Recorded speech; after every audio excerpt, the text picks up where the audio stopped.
So at this point, hopefully you've gone through and you've tried all these on your own. One of them we did together. So let's just review that one, number one, and then I'm going to go through and give you the answers, follow along with your worksheet, and make corrections of anything that you had incorrect, but also make note of anything that you're confused about. Because it's on you to reach out to me, and we can get to either, I can answer your questions via email, or if it's something that we really need to discuss one-on-one, we can set up an individual meeting and we can go over some of these things. But let's just see how well you did first, and maybe you don't have any questions. Maybe you're just fine and you're getting this operant conditioning stuff.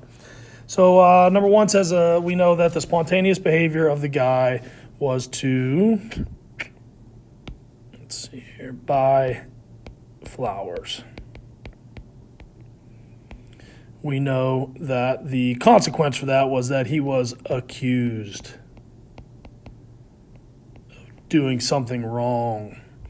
The learning has just taken place. We know that later a stimulus that he may encounter will be maybe, I remember talking about this idea of it being a desire to buy his girlfriend a gift or flowers. That desire is actually a stimulus, but his new response to that is to not buy the gift, because he's learned that when he does, he just gets accused of having done something wrong. Okay, good. So you already went over that one. We did that one together, so you should have known that one. Here we go. Number two, a teenager stays out past her curfew. Her parents ground her.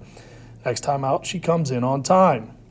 Who's the learner? We always want to start with that. It is the teenager here, right? What spontaneous behavior did the teenager do? The spontaneous behavior of this girl was to stay out late. When she did that, her consequence or reinforcement was grounding. She gets grounded. Hopefully, she's just learned, and it sounds like she has, because what stimulus may she encounter? Maybe a week later, maybe it's a month later. There's a lot of different things we could put here. Being out, the idea of out, that's a stimulus. Maybe the party she's at is a stimulus. I even like to think maybe she's out at a party and she looks at a clock and sees the time. All of those things could potentially be a stimulus that makes her respond by going home on time.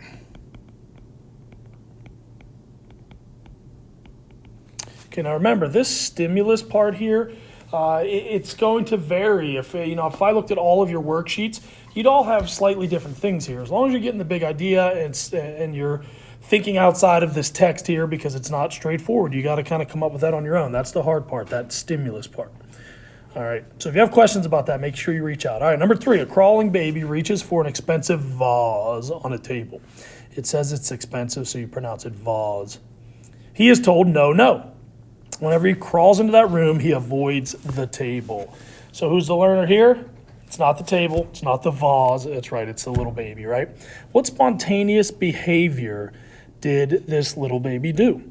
He reached for the vase, right? And when he did that, what was his consequence or reinforcement? He gets yelled at, or he hears no, no.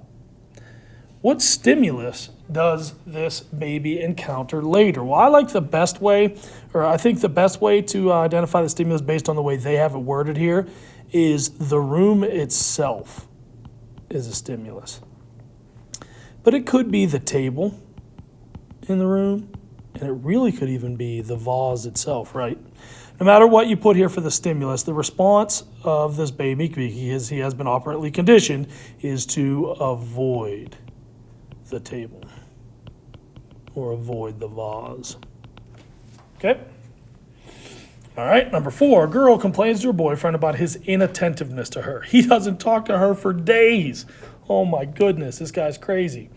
Next time she has a complaint, she holds her feelings in. Oh my goodness, it worked. I can't believe it. Guess what, guys? This doesn't work, all right? Don't go trying this and think it's going to work with your girlfriends or whatever. So let's see here. Who is the learner here? The girlfriend is the learner. Now, the boy may learn something here, but the girl is definitely the one who is learning. What spontaneous behavior did she do? She complained. When she did that behavior, what was her consequence or her reinforcement? She got the cold shoulder, or he didn't talk to her for days. You could put it that way.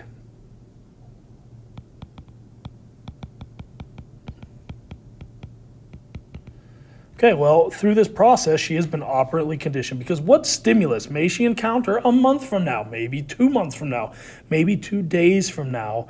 There we go back to this idea of a desire in our belly somewhere stimulating us to what?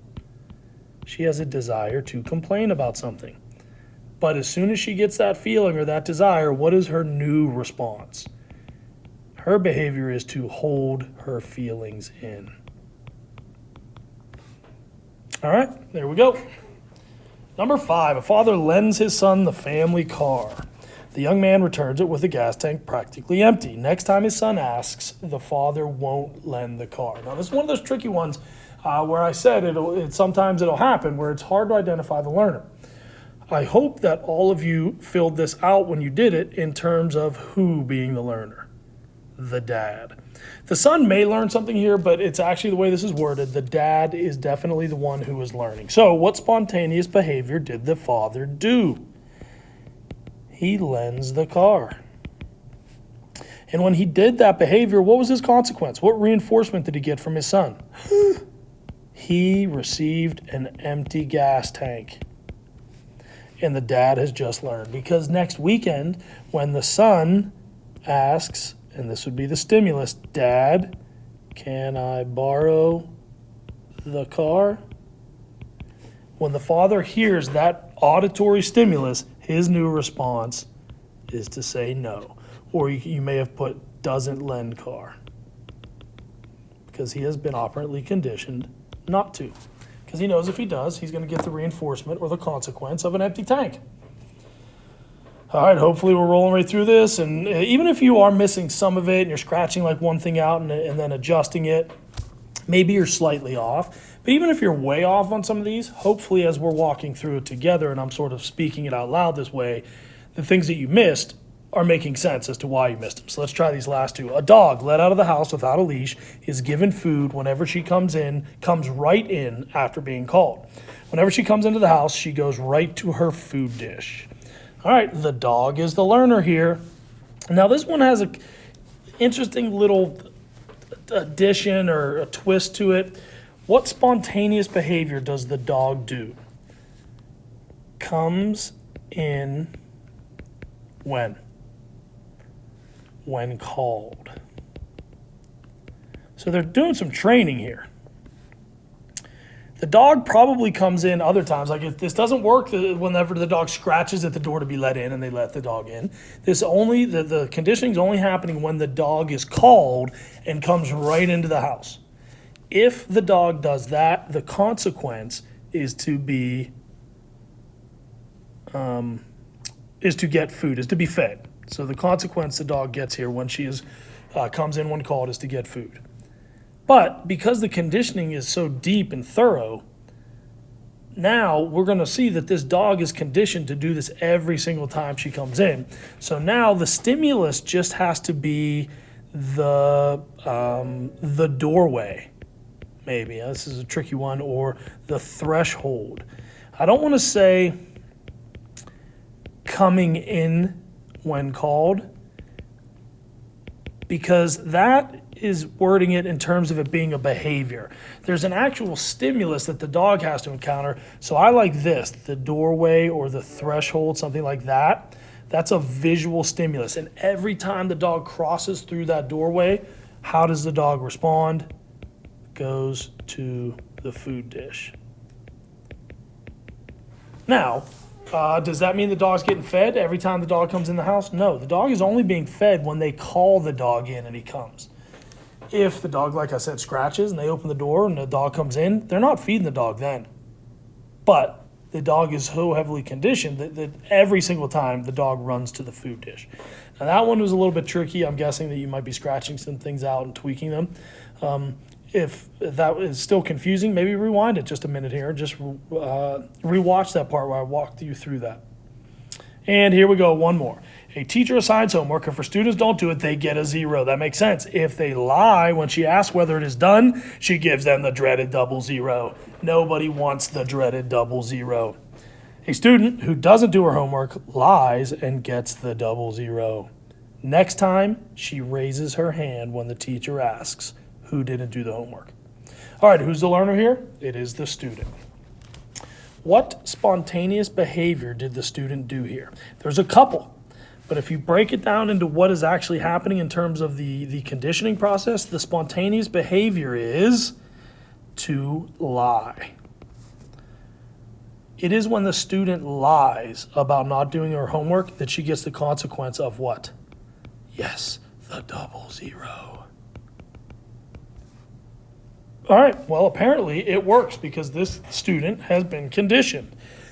Next week, when the next homework assignment is due, what stimulus does that kid hear in class? The teacher asks, who didn't do their homework? And when she hears that stimulus, that question from the teacher, what is her new conditioned response? She raises her hand. All right, so this is a great one because is this teacher conditioning his or her students to do their homework? Actually, no. I mean, hopefully it's working in that sense too, but what is this teacher actually conditioning his or her students to do? To tell the truth. So this kid is learning that if she doesn't do her homework when the teacher asks, that she should not lie and she should raise her hand and admit that she didn't do her homework. So it's a pretty good lesson there for that student. And clearly the conditioning is working. All right. Well, as I said, if as we walk through this together, you are just having your mind blown by this operant conditioning process, that's okay, first of all. Don't worry about it. This is the first time you've ever learned this stuff. It's the first time you've ever doing this.